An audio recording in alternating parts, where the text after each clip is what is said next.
নমো তচ্ছা ভগবতো অরহতো সম্মা সম্বুদ্ধচ্ছা।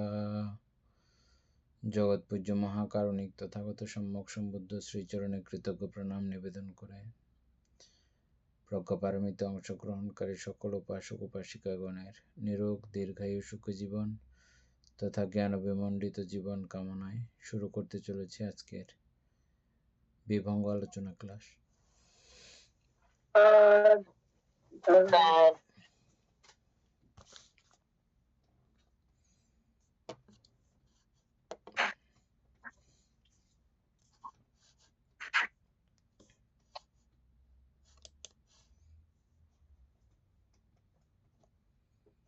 উপাসক আমাদের একটা শেষ হয়ে গেছিল না,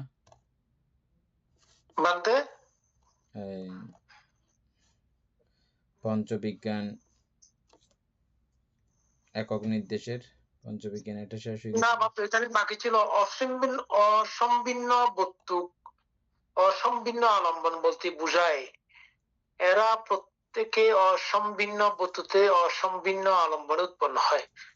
এইখানে মধ্যে অসম্বিন্ন বস্তুক মানে কি, অসম্বিন্ন মানে কি?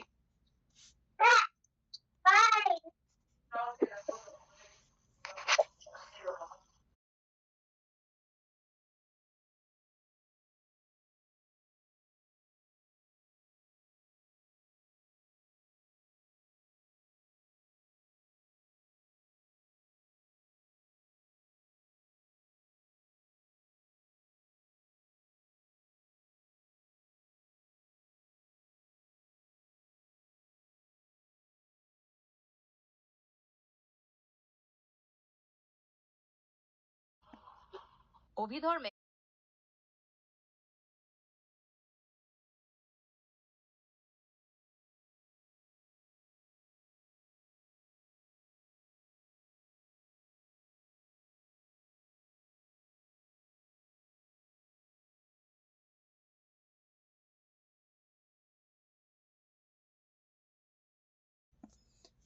অসম্পূর্ণ মানে আমরা যেটা বলছিলাম কালকে, কিছু আলোচনা করা হয়নি টোটালি না। অসম্পূর্ণ মানে পৃথক,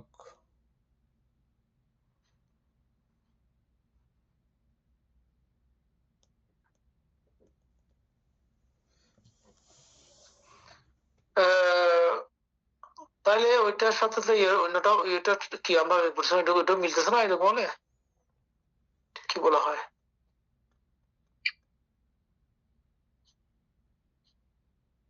এটা মধ্যে পৃথকটা কিরকম হচ্ছে পঞ্চবিজ্ঞান এখানে? পরামিষ্ট, অচৈতসিক, উপাদানীয়, তারপরে পরিত্যাজ্য,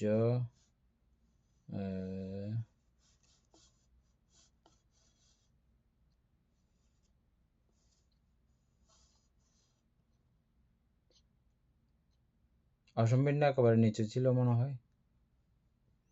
কোথায়? ও আগে না, আগে অসম্পূর্ণ ওটা ছিল না মানতে, আগে আমরা পড়ি না, এটা নতুন শব্দ পাইছি যে, আমার যতটুকু মনে পড়তেছে আর কি। অসম্পূর্ণ বুতুক, অসম্পূর্ণ আলম্বন বলতে কি বোঝায়? এরা প্রত্যেকেই অসম্পূর্ণ বস্তুতে অসম্পূর্ণ আলম্বনে উৎপন্ন হয়।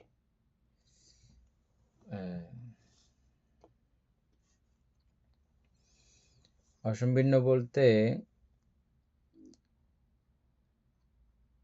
আমাদের এই চৈতসিক জগৎ, যদিও বা সবকিছু মিলেমিশে একাকার করে আমরা দেখি, সহজেই আমরা লোভ বলে ফেলতে পারতেছি, লোভ চৈতসিককে, কিন্তু আমরা এখন এটা পড়ার পরে বুঝতেছি যে এই লোভটা প্রত্যয় সহযোগে বা অন্যান্য চৈতসিক সহ অন্যান্য আলম্বনাদি প্রত্যয়ের সহযোগে এটা সংযোজিত হয়েছে বটে, কিন্তু প্রত্যেকের যা যা জায়গায় আলাদা। আর এই আলাদা বলেই আমরা অনাত্মা প্রমাণ করতে পারি। প্রত্যেকেই অসম্ভিন্ন। আলাদা, এটা ঠিক তো? আর আমাদেরকে আলাদা নয় হিসেবে প্রমাণ করে কে? অনন্তর প্রত্যয়, সমান্তর প্রত্যয় আমাদের কাছে প্রমাণ করে দেয় যে কি এইগুলো আলাদা না, সংযুক্ত। কিন্তু সত্যিকার অর্থে, প্রকৃত অর্থে কিন্তু প্রত্যেকে যা যা জায়গায় আলাদা। মানে ওইটা তো আলাদা করে আলাদা আলাদা আছে, ঠিক আছে, কিন্তু ওইটা আলাদা হলে তো এটার অস্তিত্ব থাকে না। হ্যাঁ, আলাদা হলে এটার অস্তিত্ব থাকে না। আর অস্তিত্ব না রাখার জন্য, না থাকার জন্যই এই পড়াগুলো আমরা পড়তেছিও কিন্তু সেই কারণে। হ্যাঁ, অবশ্যই সেই কারণে আমরা নামরূপের ক্ষেত্রে কি অস্তিত্ব এটা যাতে আমরা বুঝতে পারি। যতদিন কিছু থাকে ভাবতে ওটাই ওটা করার জন্য আমরা পড়তে, ঠিক আছে, কিন্তু এটা ভিন্ন ভিন্ন ভাবে এইভাবে নাম দেওয়া হয়েছে কেন সেটা আমি মানে বুঝতে চাচ্ছিলাম মানতে। আধ্যাত্মিক বৌদ্ধক বলতে আমরা এর আগেরটা যেটা দেখেছি, বাহির আলম্বন বলতে বোঝায় পঞ্চবিজ্ঞানের বৌদ্ধ আধ্যাত্মিক, আলম্বন বাহ্যিক, এটা আমরা বুঝছিলাম। অসম্ভিন্ন বৌদ্ধ বলতে অসংলগ্ন, অসংযুক্ত, এই জাতীয়। অসংশ্লিষ্ট না, অসংশ্লিষ্ট বিষয়টা আলাদা, এটা আমরা আলোচনা করে চলে আচ্ছা, ওটা আসছিলাম। পৃষ্ঠের মধ্যে আছে, হ্যাঁ ঠিক আছে। এটা হচ্ছে যে অসম্ভিন্ন।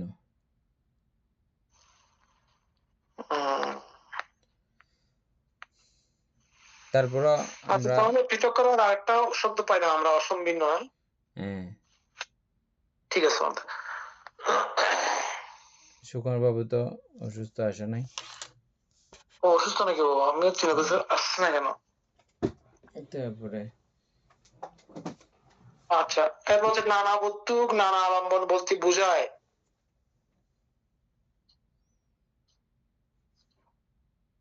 চক্ষু বিজ্ঞানের বস্তু অর্থাৎ বাস্তু এবং আলম্বন এক প্রকার।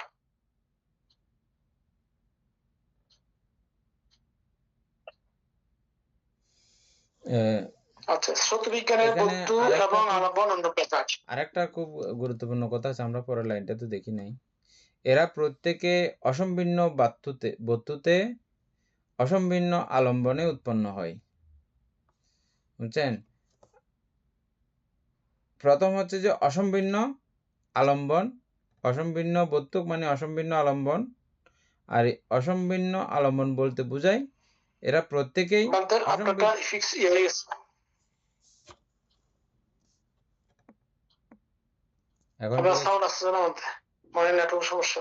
এখন ঠিক আছে না? আপনার সমস্যা আছে? আর সবাই শুনতেছে কিনা জিজ্ঞেস করেন।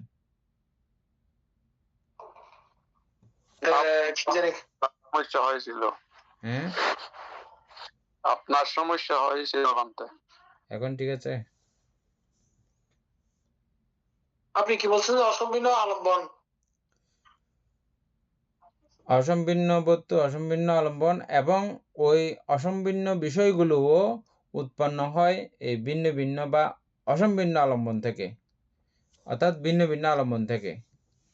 কিন্তু এখানে তো আমাদের একটা কথা থেকে যাচ্ছে, সেটা হচ্ছে অসম্ভিন্ন হলে সেটা কেমন উৎপন্ন হবে?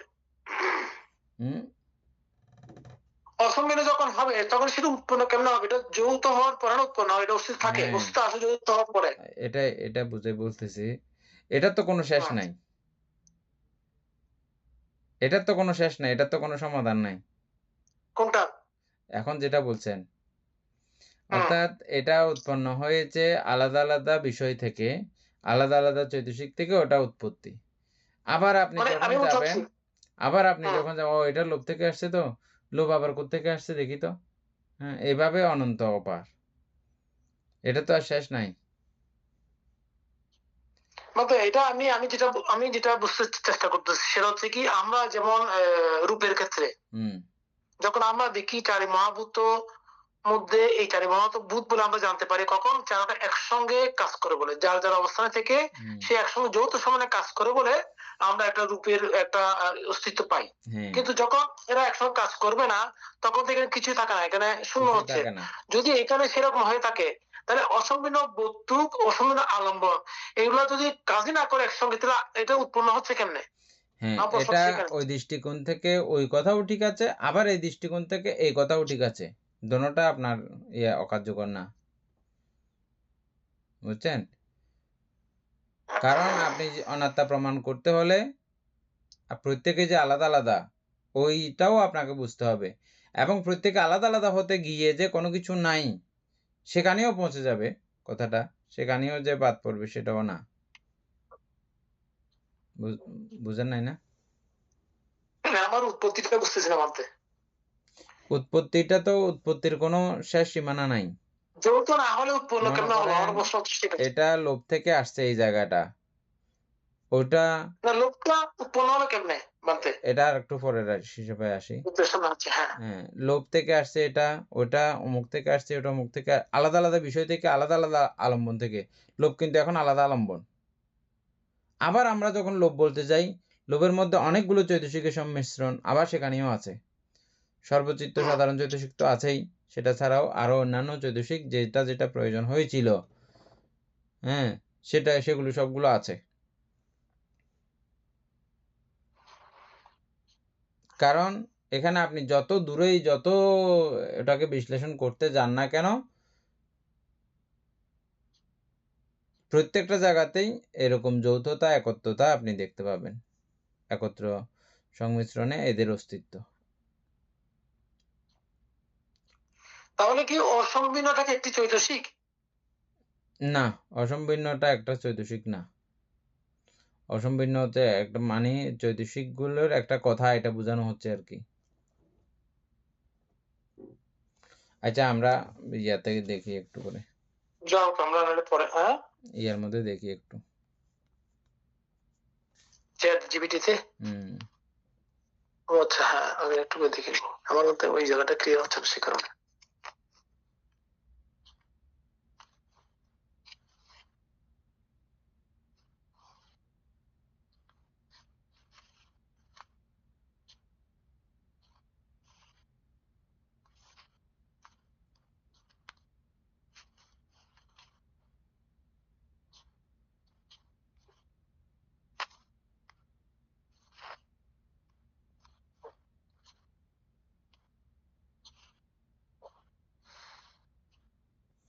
ঠিক আছে, সেটাই।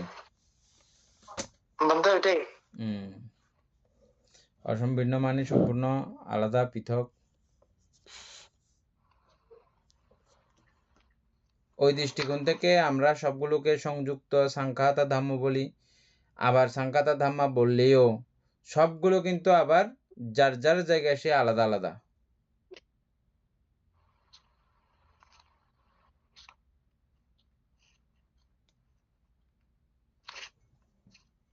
আমরা যুক্ত করলে এগুলো যুক্ত হচ্ছে যে।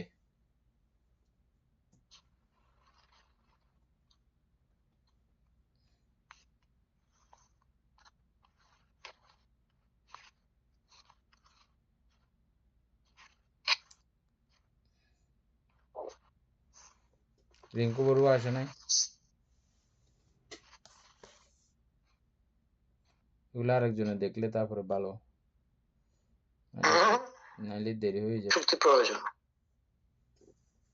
যদি চক্ষু বস্তু না থাকে তবে রূপ দেখার চেতনা উৎপন্ন হওয়া অসম্ভব। যেহেতু বিজ্ঞান সবসময় এই বস্তুর উপর নির্ভর করে উৎপন্ন হয়, তাই একে অসম্পূর্ণ বা অবিভাজ্য বলা হয়।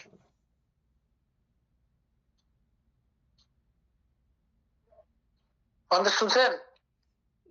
সেখানে আবার উল্টা করে বলছে না। এটা এটা কিভাবে হচ্ছে সেটা এটা না, এটা বলতে আমি জেমিনিতে দেখছি যে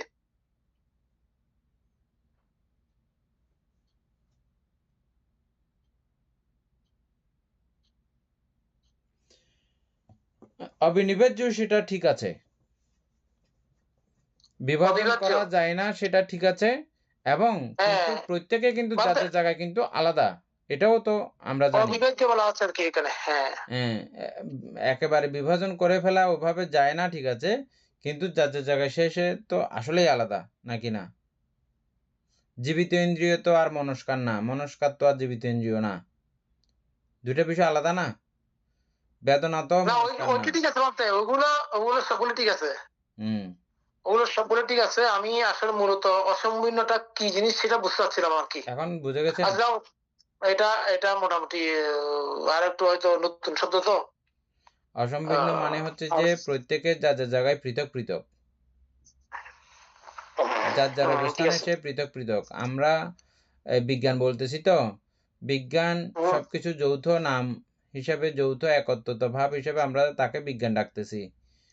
কিন্তু বিজ্ঞানের অঙ্গ সংগঠন বা বিজ্ঞানের কোষগুলো কিন্তু প্রত্যেকে যার যারগুলো আলাদা, এগুলো কখনো মিশ্রিত হয় না, মানে পৃথক পৃথকভাবেই থেকে যায়, অসম্পূর্ণ। হুম। এটাই, এই অসম্পূর্ণ কথাটা হচ্ছে যে এটাই। আচ্ছা যাই হোক, আরো এর পড়লে আরো একটু ক্লিয়ার হবে। যেমন আরো সামনে পড়লে হয়তো আরো ক্লিয়ার হবে এটা। নানাবুত্তুক। নানা বক্তব্য নানা অবলম্বন বলতে বুঝায়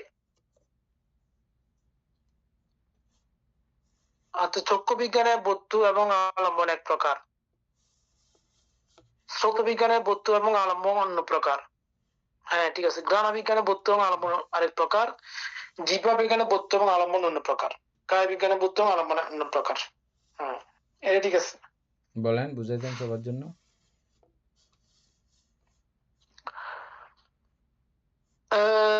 বলতে এখানে আমাদের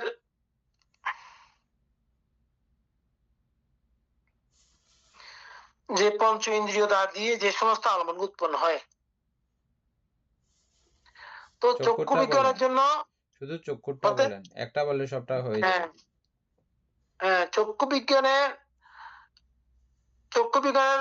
যে চক্ষু দ্বারা যে বিজ্ঞান উৎপন্ন হবে ওইটার জন্য আলম্বন এক প্রকার। হুম শুধুমাত্র ওইটা কাজই করবে, কিন্তু এখানে শ্রোত্র বা অন্যান্য গ্রাণ বা অন্য কিছু এটা চক্ষু বিজ্ঞানটা বুঝতে পারবে না। হুম এবার বিজ্ঞান হয়েছে একে বলতে, প্রত্যেকটা ইন্দ্রিয়ের সেপারেট সেপারেট আলম্বন হবে বলতে। হুম এটাই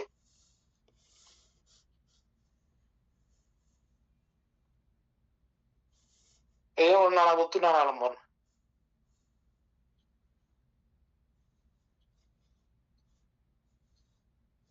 আর ওইভাবে চক্ষু বিজ্ঞানের বাস্তু আলাদা, শ্রোত বিজ্ঞানের বাস্তু আলাদা, এবং আলম্বনও প্রত্যেকটা একটার জন্য একরকম। হ্যাঁ, অর্থাৎ এখানে পঞ্চবাস্তুর পঞ্চ আলম্বন, তাহলে যেটার যেটা। হ্যাঁ কারণ একটা দ্বারা আটটা হবে না কখনো এটা। তারপরে পরস্পরের 763 পরস্পরের গোচর বিষয় অনুভব করে না। পরস্পরের গোচর বিষয় মানে আলম্বন অনুভব করে না, জ্ঞাত হয় না বলতে বুঝায়। ঠিক আছে, ওই আগেরটার মতো, মানে চোখ কখনো শুনতে পায় না, চক্ষু বাস্তু ও কখনো হ্যাঁ, শুনতে পায় না, আর কান কখনো দেখতে পায় না। অন্য কাজ করে না শোনা ছাড়া, হ্যাঁ সেটাই। হ্যাঁ, তারপরে একাগ্রতা 64। 763 শেষ 64।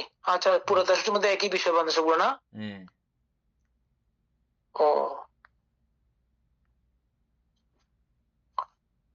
যত উপযুক্ত সংশোধন, এখানে সংশোধন করতে বলতেছে।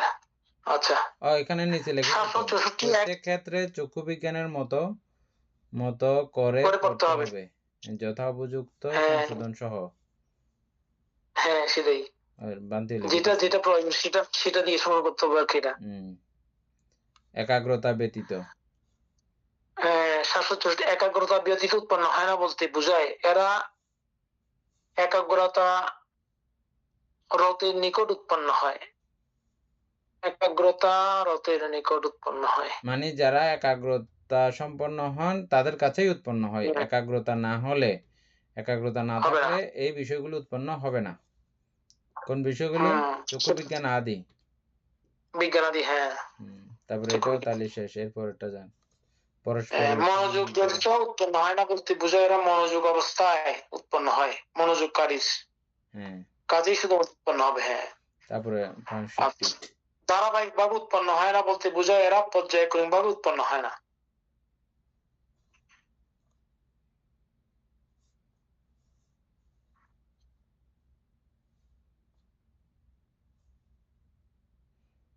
এখানে আরো কথা আছে না? বাদে এরা একাগ্রতের নিকট উৎপন্ন হয়, মনোযোগ ব্যতীত উৎপন্ন হয় না।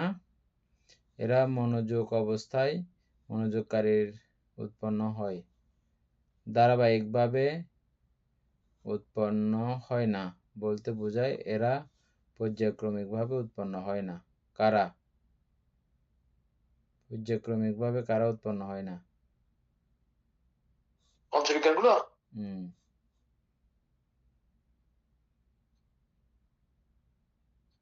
অর্থাৎ যখন আপনার যেটা তখন আর কি যখন বলতে যেটা হবে ওইটা সেটা আর পাঁচটা কি। এখন চোখ হয়েছে চোখটা আমার, এরপরে কানেরটা কান এটা হবে, এরকম হবে কোনো না তোমার ব্যাপার দিকে নাই। যখন যেটাতে একাগ্র হবে সেখানেই উৎপন্ন হবে। সেটাই, হ্যাঁ বন্ধু সেটাই। হ্যাঁ, আচ্ছা, অপূর্ব অপশ্চাৎ, অপূর্ব অপশ্চাৎ অর্থাৎ যুগপৎ উৎপন্ন হয় না বলতে বোঝায় এরা এক্ষণে একই মুহূর্তে উৎপন্ন হয় না। চোখের কাজ কানের কাজ একসঙ্গে উৎপন্ন হয় না, যদিও বা হ্যাঁ, সেটা আগে আমাদের কাছে, বলছি। আমরা এটা আগেও আলোচনা করছিলাম, আমাদের কাছে হ্যাঁ মনে হয় বলতে যে একসঙ্গে দেখছিও শুনতেছিও, বুঝছি, হ্যাঁ কিন্তু না, এগুলো অত্যন্ত দ্রুত হওয়ার কারণে আমাদের এগুলো বুঝি না। আমরা মনে করি যে দুইটাই একসঙ্গে চলতেছে, শোনার কাজ এবং দেখার কাজ। আরো কয়টা বলতে একসঙ্গে উৎপন্ন হচ্ছে মনে করি। 765 পরস্পরের সমান্তরে অর্থাৎ অব্যবহৃত পরে বা ঠিক পরে উৎপন্ন হয় না বলতে বোঝায় পরস্পরের সমান্তরে অব্যবহৃত পরে বা ঠিক পরে, সমান্তরে বলতে এটা বোঝানো হচ্ছে উৎপন্ন হয় না বলতে বোঝায় উৎপন্ন চক্ষু বিজ্ঞানের সমান্তরে স্রোত বিজ্ঞান উৎপন্ন হয় না। ঠিক আছে, তো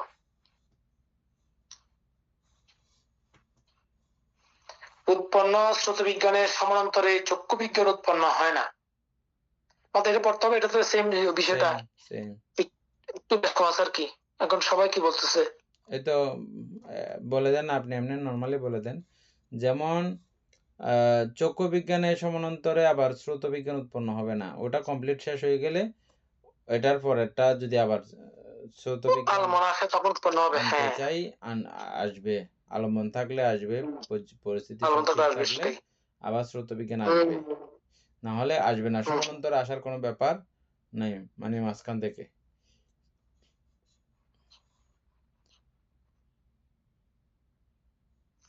অনন্ত সমান্তর আচ্ছা, মনে আছে তো না? কোথায় হয় যে অনন্ত সমান্তর? এগুলো ভীতির মধ্যে একমাত্র। হ্যাঁ, একমাত্র ভীতির মধ্যে হয় যে, ভীতির মধ্যে অন্য চিত্র ঢুকে যাবার কোনো সুযোগ নাই, এই জন্য বলা হচ্ছে সমান্তর অনন্তর এগুলো হয় না। আর এগুলো তো মধ্যে অনন্ত থেকে সমান্ত আরো অনেক বেশি দ্রুত, এটা বোঝার কোনো ক্ষমতাই নেই না।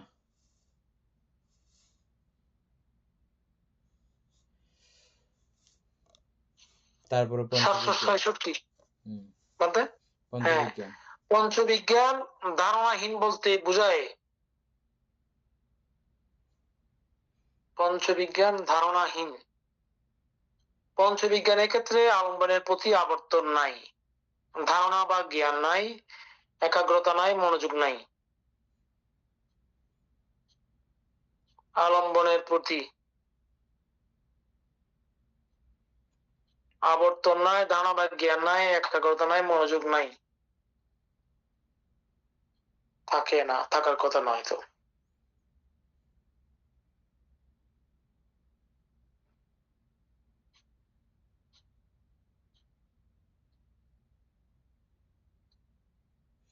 সেটা তো ঠিক আছে, এমনি কথা তো ঠিক আছে। এর পরের লাইনও আরো আছে, পঞ্চবিজ্ঞান দ্বারা কিঞ্চিত মাত্র ধর্ম জানতে পারে না। হ্যাঁ, পারে না, ঠিক আছে।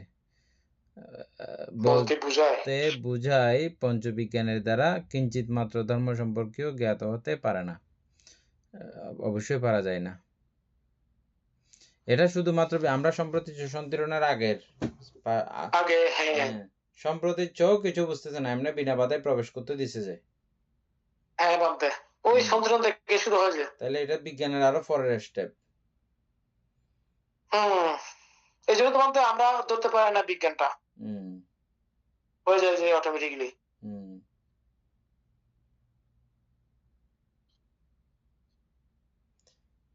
অবিনিপাত মাত্র ব্যতীত বলতে বোঝায়। এবং এই সম্প্রতি সন্তিরণীয় এগুলো আটকানো তো যায় না, তো চলতে থাকে না, সন্তিরণ আটকানো যাবে না, তো আপনার ওই বিজ্ঞান সম্প্রতি সন্তিরণ সন্তিরণ, এগুলো অটোমেটিক চলতে থাকে। তারপরে হচ্ছে ওই ব্যবস্থাপন, না হ্যাঁ ঠিক আছে, ব্যবস্থাপন, সন্তিরণের পরে ব্যবস্থাপন, সুন্দর ব্যবস্থাপন। হ্যাঁ, ভোট্টাপন না কি ওইটাতে ব্যবস্থাপন না বলতে। হ্যাঁ ব্যবস্থাপনের মধ্যে এটা ব্যবস্থা নেওয়াটা আমাদের, এটা অন্যান্য অতীতের কার্যক্রম, আমাদের জানা বোঝা থেকে আমাদের কার্যক্রমটাও ব্যবস্থায় কি ব্যবস্থাপনা নেবে, এটা আমাদের জ্ঞাত চিত্তের ব্যবস্থাপনা একরকম, অজ্ঞাত চিত্তের ব্যবস্থাপনা আরেক রকম। হ্যাঁ, অজ্ঞাত চিত্তটা বলতে সরাসরি এখানে যেটা ইচ্ছে এটা করে ফেলবে আর কি, যেটা ইচ্ছে এটা করে ফেলবে, সেটা করে ফেলবে। জ্ঞাত চিত্ত, শক্তিশালী চিত্ত বুঝে শুনে করবে।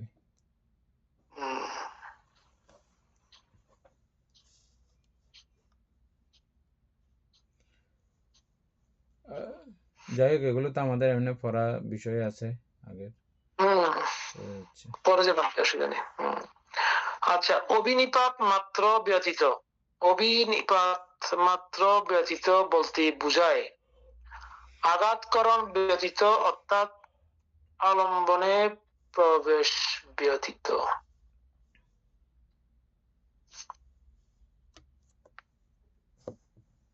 এই কথা কি জন্য আসছে?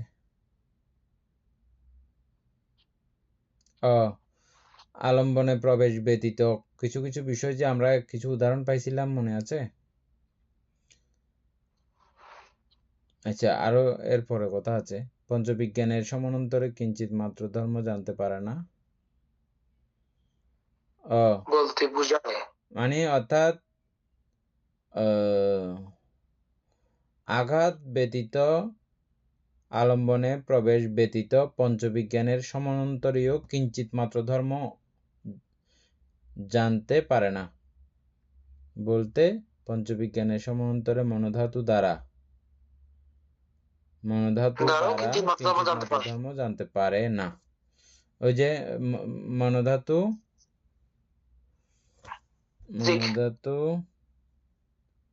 ত্রিক, মনোধাতু ত্রিকের মধ্যেও জানতে পারা যায় না। মনোধাতু ত্রিক কি যে দ্বিপঞ্চবিজ্ঞান সম্প্রতীচ্য দুই, সন্তিরণ দুইটা না, সম্প্রতীচ্য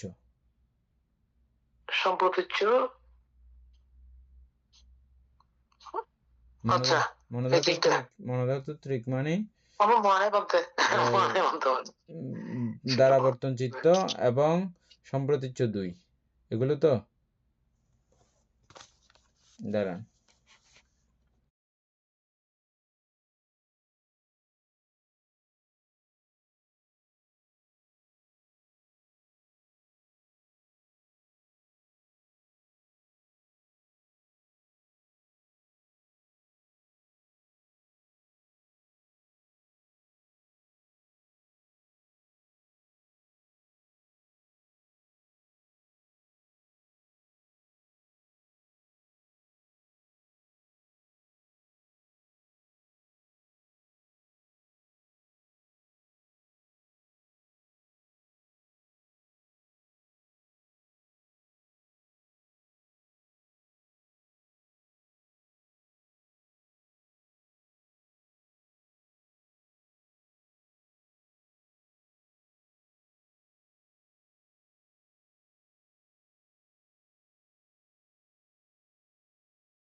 মনোধাতু হচ্ছে যে দ্বিপঞ্চবিজ্ঞান এবং সম্প্রতীচ্য দুই। আচ্ছা, ঠিক আছে, এগুলো দ্বারা কিছু জানতে পারা যায় না, জানতে পারা যায় না, এটা তো ঠিকই আছে। তাহলে আমরা পড়ে আসছি এটা, হ্যাঁ। মানতে পরেরটা তো আরেকটু ইন্টারেস্টিং হলো, পঞ্চবিজ্ঞানের দ্বারা কিঞ্চিত মাত্র ইজ্জাবত প্রবর্তন করতে পারে না বলতে বোঝায়। এগুলো আমরা ওই যে আগে একদম প্রথমে পাইছিলাম, এগুলোকে ইয়া করা হচ্ছে, বিশ্লেষণ করা হচ্ছে একটু একটু। আগে পাইছিলাম একদম উপরে একদম উপরে। আচ্ছা আচ্ছা। এখন পঞ্চবিজ্ঞান দ্বারা কিঞ্চিত মাত্র ইজ্জাবত প্রবর্তন করতে পারে না, যেমন গমন বা দাঁড়ান বা প্রবেশন বা শয়ন ইজ্জাবত। এগুলো পরিবর্তন করা যায় না পঞ্চবিজ্ঞান দ্বারা।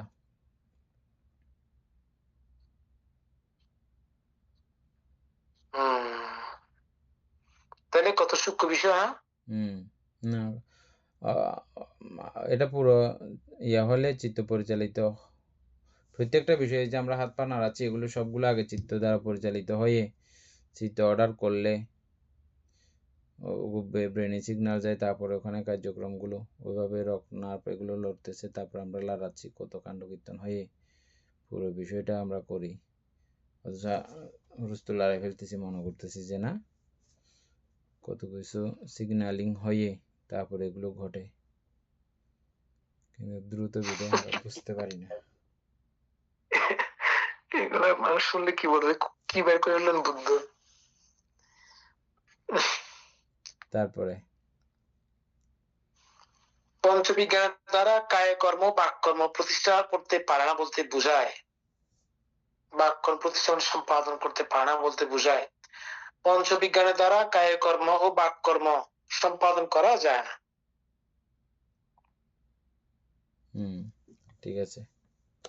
তারপরে মানে এই পঞ্চবিজ্ঞান দিয়ে এমন ভাবে বোঝানো হচ্ছে বলতে ভবিষ্যতে আর কোনোদিন এখানে হবে না। মানে পঞ্চবিজ্ঞানের ক্ষমতা কি, কদ্দূর কি জিনিস, পঞ্চবিজ্ঞান বলার মতো আর পরিস্থিতি নাই, থাকবে না। এমন ভাঙছে যে জ্ঞান বিভঙ্গতে পঞ্চবিজ্ঞানকে। আচ্ছা, পঞ্চবিজ্ঞানের সমানান্তরেও কায়কর্ম বাক কর্ম প্রতিষ্ঠা করতে পারে না বলতে বোঝায়, এটা যেটা পড়ছি বলতে পঞ্চবিজ্ঞানের সমানান্তরে। আচ্ছা, এখন হচ্ছে পঞ্চবিজ্ঞান দ্বারা কুশল ধর্ম সম্পাদন করতে পারে না, পারার কথা নয়, যেহেতু আমরা এর আগে ওগুলা দিয়ে হচ্ছে না, ওই কোনো ধর্ম দূরে হিসাব পর্বত এগুলা পঞ্চবিজ্ঞানের সমানান্তরেও কুশল ধর্ম সম্পাদন করতে পারে না বলতে বোঝায়। পঞ্চবিজ্ঞান দ্বারা সমাধি সম্প্রাপ্ত হন না বলতে। উপাসক সুশান্ত বাবু বুঝতেছেন তো না? না বুঝলে প্রশ্ন করিয়েন, বুঝছেন? কারণ মন ছাড়া কোনো কিছু করা যায় না, কোনো পঞ্চবিজ্ঞানে কোনো কাজ করতে পারে না মনোবিজ্ঞান ছাড়া, মন ছাড়া। পঞ্চবিজ্ঞান তাইলে মনোবিজ্ঞান না?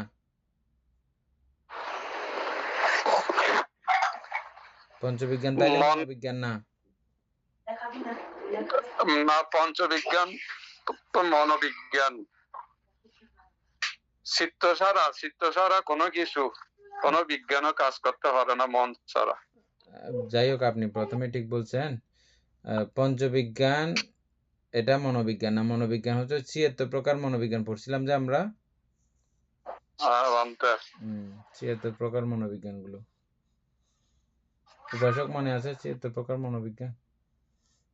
আমার মনে করতে এমনি ওই ৯০ প্রকার থেকে বাদ গেলে তারপর ৭৬টা থাকে আর কি। অহেতুক চিত্তগুলো বাদ দিয়ে ৭৬ অহেতুক ক্রিয়া চিত্তগুলো বাদ দিলে ৭৬ থাকবে আর কি। দ্বিপঞ্চবিজ্ঞান আর যাই হোক, তারপরে এগুলো বলতে আগে অনেক আগে মনে ছিল, ওগুলো আর ধরি নেই, দেখি নেই, ভুলে গেছি। এগুলো হচ্ছে যে মনোবিজ্ঞান ধাতু। তারপরে আচ্ছা, সমাধিও হবে না, পঞ্চবিজ্ঞান দ্বারা মৃত্যু বরণ করে না, উৎপন্ন হয় না বলতে বোঝায়, পঞ্চবিজ্ঞান দ্বারা চ্যুত হয় না, উৎপত্তিও হয় না। পঞ্চবিজ্ঞানের সমানান্তরে মৃত্যু বরণ করে না, কি করে পঞ্চবিজ্ঞানের দ্বারা নিতেও যায় না বলতে। আচ্ছা, পঞ্চবিজ্ঞানের দ্বারা নিতেও যাওয়া যায় না বলতে হচ্ছে, জাগ্রত হয় না, স্বপ্নও দেখে না বলতে বোঝায়, পঞ্চবিজ্ঞানের দ্বারা গুম হয় না, জাগ্রত হওয়া যায় না, স্বপ্নও দেখা যায় না।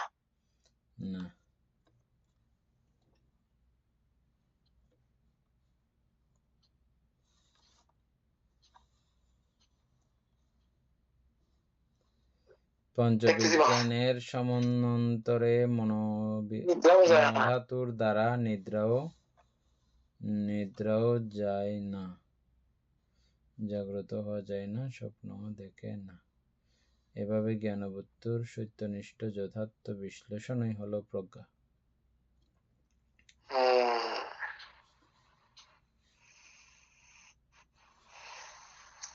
যাই হোক, খুব অসাধারণ ভাঙাভাঙি হয়েছে। আর কোনো বাকি নেই কিছু। বিজ্ঞানকে না চিনলে, এখানে না চিনলে আর কেউ তো চিনতে পারবে না। বিজ্ঞানের ক্ষমতা, বিজ্ঞানের কার্যক্রম। দুঃখ নির্দেশ 767 1 ত্রিবিধ ভূমির অন্তর্গত কুশল অব্যাকৃত সম্বন্ধে যে প্রজ্ঞা, তা লৌকিক প্রজ্ঞা।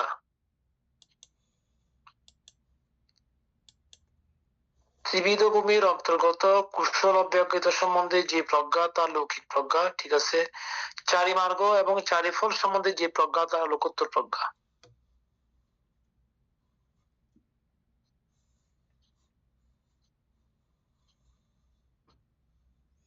ত্রিবিধ ভূমির অন্তর্গত কুশল অব্যাকৃত সম্বন্ধে যে প্রজ্ঞা, তা লৌকিক প্রজ্ঞা।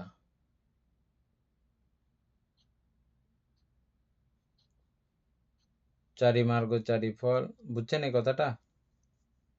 মানতে ওইটা ত্রিবিধ ভূমি বলতে অকুশল না করে কুশল এবং অব্যাকৃতর মধ্যে থাকা, কুশল এবং অব্যাকৃতের মধ্যে থাকা, অব্যাকৃত সম্পর্কে জ্ঞান রাখা এবং ওইভাবে কুশল এবং অব্যাকৃতের মধ্যেই তিনি অবস্থান করে চলেন, থাকার মতো যে অবস্থা আছে, ওটা লৌকিক প্রজ্ঞা। হ্যাঁ, লৌকিক প্রজ্ঞা। আমাদের ত্রিবিধ ভূমি এখানে কি থাকছে? মনুষ্য ভূমি না, কাম লোক, রূপলোক, কামলোক, রূপলোক, অরূপলোক।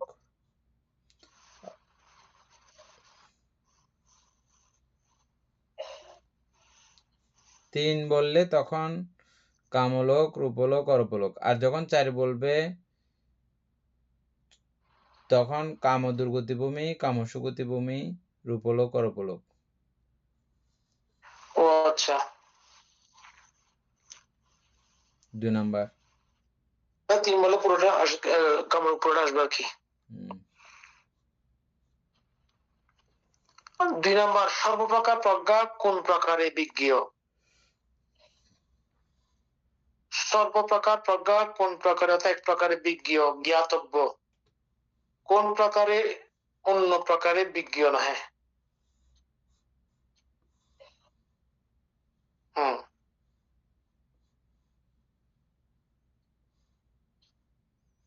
কোন প্রকারে অন্য প্রকারে বিজ্ঞ নহে, শুধু এক প্রকারেই। সর্বপ্রকার প্রজ্ঞা কোন প্রকারে বলতে এক প্রকারে, বুঝছেন? এক প্রকারে বিজ্ঞ, হ্যাঁ, যে কোনো মানে যেটা প্রজ্ঞা সেটা দ্বারাই বিজ্ঞ। এটা ছাড়া, প্রজ্ঞা ছাড়া অন্য কোনো কিছু দ্বারা এটা বিজ্ঞ বা জানতে পারা যায় না, শুধু প্রজ্ঞা দ্বারাই জানতে পারা যায়। একটাই প্রজ্ঞা উৎপন্ন হলে প্রজ্ঞা দিয়েই জানতে পারবে যে হ্যাঁ উনি প্রজ্ঞা। কি দরকার আছে না বলতে? এভাবে কঠিন করে লেখার, জটিল করে লেখার কোন একটা কিছু ব্যাপার আছে না? আচ্ছা, অবশ্যই, তাতে কোনো সন্দেহ নাই, আমি তো লিখতো না। মানে এখানে আমি ওইটা বুঝতে চাচ্ছি, কোন প্রকারে অন্য প্রকারে বিজ্ঞ নয়, ওটা কি সর্বপ্রকার প্রজ্ঞা কোন প্রকারে অন্য প্রকার বিজ্ঞ নয় আসবে? সর্বপ্রকার প্রজ্ঞা প্রজ্ঞা থাকবে না, সর্বপ্রকার প্রজ্ঞা কোন প্রকারে বিজ্ঞ নয়। আপনি এই যে আমরা নানা প্রকারে প্রজ্ঞা দেখলাম, এটা অমুক বিজ্ঞানের প্রজ্ঞা দেখলাম, ওই প্রজ্ঞা দেখলাম, সেই প্রজ্ঞা দেখলাম, নানা কিছু প্রজ্ঞা দেখলাম না? সকল প্রকার প্রজ্ঞা এক প্রকার প্রজ্ঞা দ্বারা বিজ্ঞ, যেটা মূল প্রজ্ঞা, সেটা অনিত্য দুঃখ অনাত্মা চিনার ক্ষমতা যেই চেতনার আছে, যে অবস্থার আছে, ওই প্রজ্ঞাই হচ্ছে যে সর্বপ্রকার প্রজ্ঞার কে চিনা। হ্যাঁ, তো ওই ক্ষেত্রে সর্বপ্রকার হইলেও প্রজ্ঞা কিন্তু এক প্রকারই। প্রজ্ঞা এক প্রকারই থাকবে অন্তর্বশ্যই।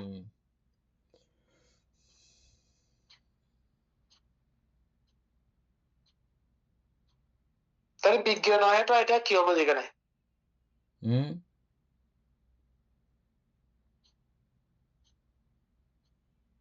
প্রজ্ঞা অনিত্য না নিত্য? সর্বপ্রকার প্রজ্ঞা বিজ্ঞান হয় বলা হচ্ছে নাকি? প্রজ্ঞা অনিত্য না নিত্য?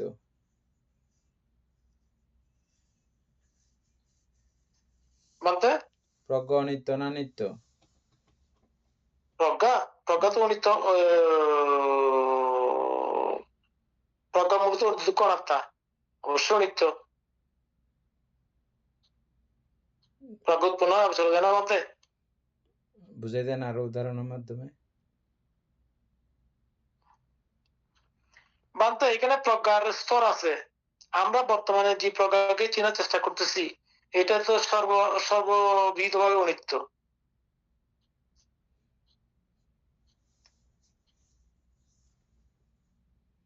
ঠিক আছে, এটাই হচ্ছে যে আমরা ওই যে জ্ঞানের একেবারে ওই যে মুমুক্ষু প্রজ্ঞা না কি একটা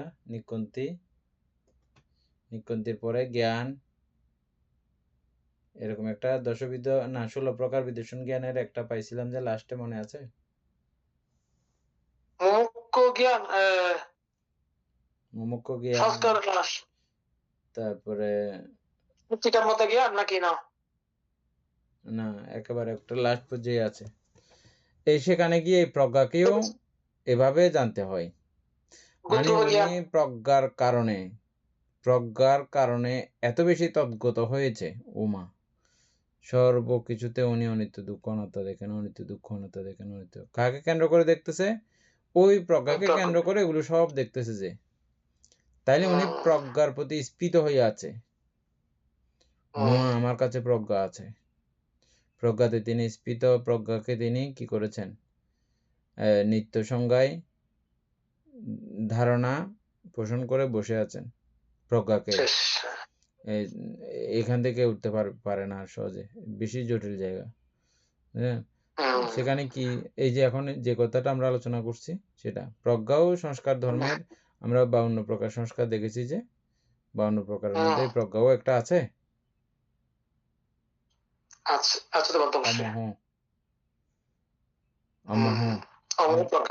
হ্যাঁ, ওটাও এই চৈতসিক। আর সাব্বে সাংকারা অনিচ্ছা, সাব্বে সাংকারা দুঃখ, সাব্বে সাংকারা অনাত্মা, এটা কোনোটাকে ছাড়ে কথা বলা নেই বুদ্ধ।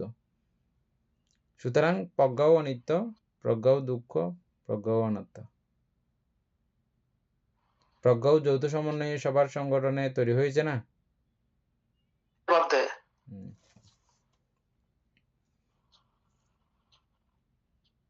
তারপরে আচ্ছা, 3 ত্রিবিধ ভূমির অন্তর্গত কুশল অব্যাকৃত সম্বন্ধে যে প্রজ্ঞা, তা শাসক প্রজ্ঞা। আবার বলেন। যেটা পড়ছি বলতে আমরা আগে পড়ছি ওইটার মধ্যে এখন আমরা লোকোত্তর প্রজ্ঞা তো দেখছি, তো লৌকিক প্রজ্ঞা। এখন বলা হচ্ছে ত্রিবিধ ভূমির অন্তর্গত কুশল অব্যাকৃত সম্বন্ধে যে প্রজ্ঞা, তা শাসক প্রজ্ঞা। ঠিক আছে। কুশল এবং অব্যাকৃত সম্পর্কে যে প্রজ্ঞা, তা শাসক প্রজ্ঞা, বিপ্রযুক্ত শাসক প্রজ্ঞা। শাসক হলো কি প্রজ্ঞা না বলতে? হ্যাঁ, সেই জন্য আর কি এটা একই জিনিস। শাসক প্রজ্ঞা বলতে বুঝাই দেন।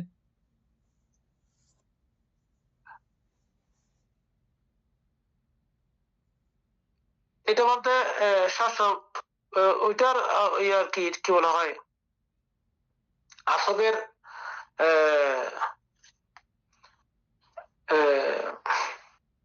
বিষয়বস্তু আর কি, আসলে বিষয়বস্তু যেগুলো, অর্থাৎ এই কুশল এবং এই অব্যকৃত এটা আসক্তির বিষয়বস্তু। আসক্তি বিষয়বস্তু, হ্যাঁ বান্তে ঠিক আছে। তো এই জন্য শাসক প্রজ্ঞা, ওই প্রজ্ঞাকে মানে এটা আলাদা এটাও করে। এটাও লোকীয়, হ্যাঁ এটা লোকীয়। লোকীয় অবস্থা তো অবস্থাই, এবং এটা শাসক প্রজ্ঞা।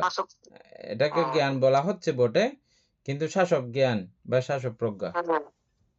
না এটা তো লাগবে মানতে, এটা আমরা তো লোকত্বের প্রয়োজন সম্ভব না, এটা তো যাবার লাগবে। জন্য তো লাগবে, হ্যাঁ অবশ্যই লাগবে, ঠিক আছে, কিন্তু লাগলেও ওটা কোন জাতীয় প্রজ্ঞা এটা চিনে দেওয়া হচ্ছে। চিনানো, হ্যাঁ চিনার জন্য এটা ঠিক নাহলে আছে তো মানতে, মুক্ত এটা হওয়া যাবে না, নাহলেও প্রজ্ঞার মধ্যে আটকে থাকতে হবে গিয়ে। হ্যাঁ গুরুত্বপূর্ণ, আপনি একটু যে বলছেন চিনে না গেলে। প্রজ্ঞা আটকে রয়েছে সমস্যা। ঠিক আছে। আর চারি মার্গ চারি ফল সম্বন্ধে যে প্রজ্ঞা, তা অনাসব প্রজ্ঞা, ওইটা ঠিক আছে, লোকোত্তর প্রজ্ঞা, ওইটা আসক্তি বিহীন, আসক্তি নেই, সেটাই। আচ্ছা 4 নম্বর, ত্রিবিধ ভূমির অন্তর্গত কুশল ব্যাখ্যাত সম্বন্ধে যে প্রজ্ঞা, তা আসব বিপ্রযুক্ত শাসক প্রজ্ঞা।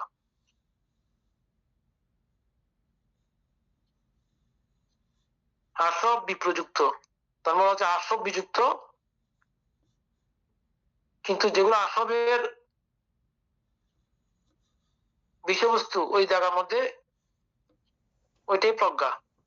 আচ্ছা বুঝছেন না? বুঝছি বলতে পারতে, হ্যাঁ এটা এরকম বুঝছি আর কি। এটা ওইটা আমরা আগে যেটা পড়ছি 3 নম্বরে, ওইটাই সেম, কিন্তু এটা ওইটাকে বলা হচ্ছে আসক্তি বিযুক্ত, আসক্তি নাই, তবে যেগুলো আসলে বিষয় আছে ওইগুলোর মধ্যে উনি প্রজ্ঞা সম্পন্ন আর কি, এরকম হইতে পারে নাকি? ত্রিবিধ ভূমির অন্তর্গত কুশল অব্যকৃত সম্বন্ধে যে প্রজ্ঞা, তা আসব।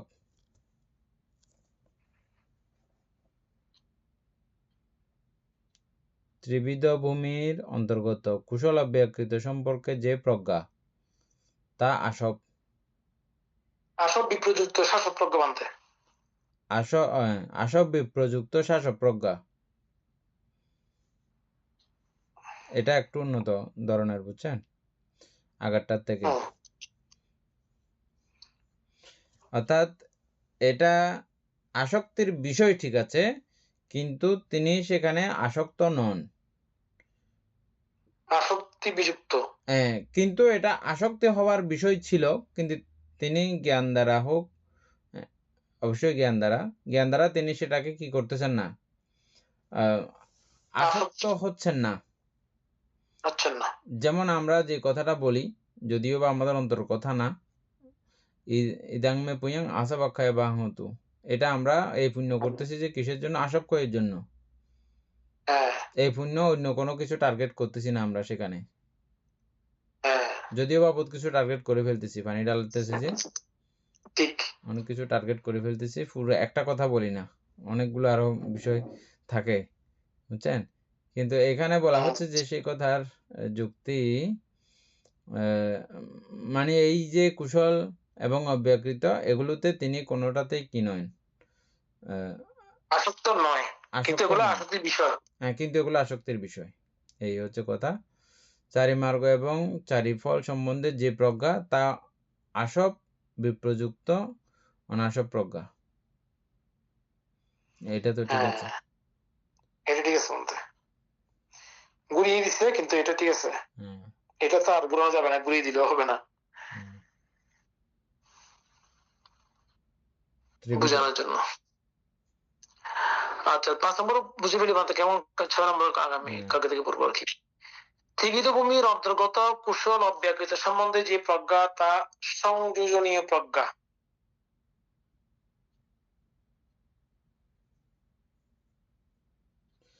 ত্রিবিধ ভূমির অন্তর্গত কুশল অব্যকৃত সম্বন্ধে যে প্রজ্ঞা, তা সংযোজনীয় প্রজ্ঞা, ওই আগের গুলোর মতো আর কি, সংযোজনীয়। হ্যাঁ, তারপরে চারি মার্গ চারি ফল, অসংযোজনীয় প্রজ্ঞা। ঠিক আছে, তাহলে আমরা 6 থেকে কালকে থেকে পড়ি। আমাদের ক্লাসে একজন উপাসক জয়েন করেছেন, উপাসকের নাম তো ভুলে গেছি, উপাসিকার নাম হচ্ছে বর্ষা বড়ুয়া, উপাসক জয়দত্ত বাবু আমাদের ক্লাসে ওনাকে স্বাগতম জানিয়ে কিছু কথা বলেন। উপাসিকা মনে হয় কদলপুরের বাড়ি, শ্বশুর বাড়ি কোথায় তো ভুলে গেছি। ঠিক আছে, উপাসিকা পরে বলবে, আপনি আগে ইয়ে করে দেন, স্বাগত জানিয়ে আমাদের ক্লাসে ইয়ে করেন।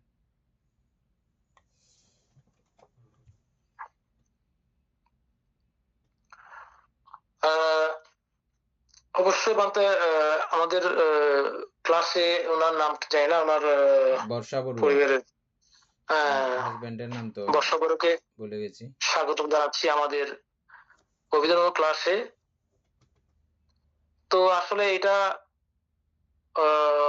শ্রেষ্ঠতম একটা মানে আমাদের জ্ঞান ভান্ডারকে সমৃদ্ধশালী করবে যদি আপনি কন্টিনিউ থেকে থাকেন।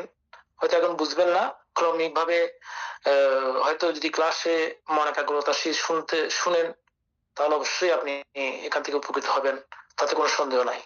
কারণ বুদ্ধ বিভিন্নভাবে বিভিন্ন জায়গা থেকে উপমা দিয়েছে যে সমুদ্রের পানি যে কণা থেকে আপনি নিয়ে মুখে দেন না কেন, সব জায়গায় কিন্তু নোনা।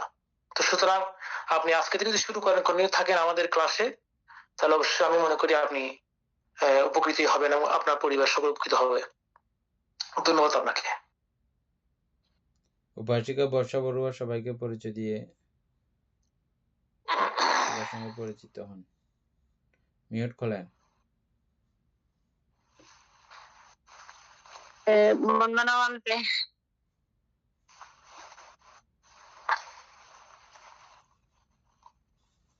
দাদা নমস্কার, সবাইকে নমস্কার জানাচ্ছি। দাদা মনে হয় আমাকে চেনেন নাই, দাদাকে বলছি।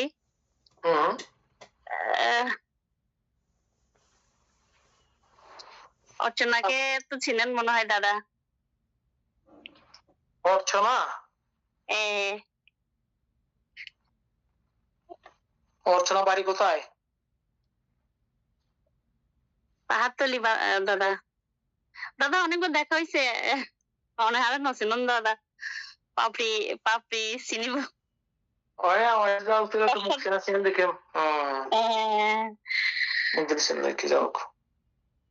যাই হোক,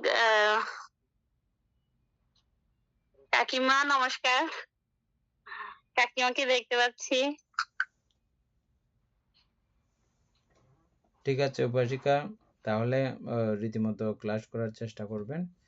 আর আমরা আগে থেকে বলতেছি, এটা সহজেই যে ভালো লেগে যাবে এমন না। অনেক পারমি সম্পন্ন সত্যগণের পাঠ্য বিষয়, অনেক মেধাবীগণের এটা পাঠ্য বিষয়। আপনি ক্রমান্বয়ে নিজে বুঝতে পারবেন আস্তে আস্তে, যুক্ত সংযুক্ত থাকলে। তো যাই হোক, আপনার এবং আপনার পরিবারের সকলের জয় মঙ্গল কামনা করছি।